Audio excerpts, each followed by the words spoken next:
আমাদের কাছে এটা খুবই স্পষ্টত দৃশ্যমান হচ্ছে যে কোনো অবস্থায় এই ধরনের অনাকাঙ্ক্ষিত এবং অপ্রত্যাশিত দেরি করার কোনো কারণ নেই।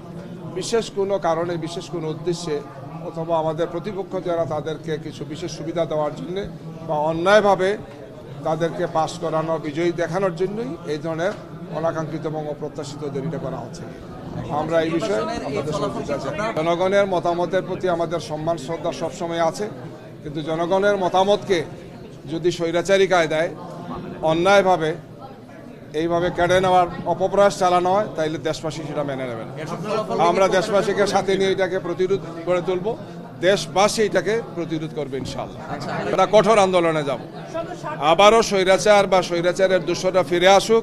নির্বাচন নিয়ে এই জাতির যে ভয়ঙ্কর ট্রমা 2014, 2018 এবং 2024-এ যেটা আমরা দেখেছি, এবং যারা এই ধরনের নির্বাচন করেছিলেন তারা এখন কোথায় আছেন আপনারা জানেন। আমরা আশা করব না, প্রত্যাশা করব না যে এই নির্বাচন কমিশনকেও এই ধরনের পরিণতি যাতে তাদেরকে ভোগ করতে না হয়। ধন্যবাদ আপনাদেরকে।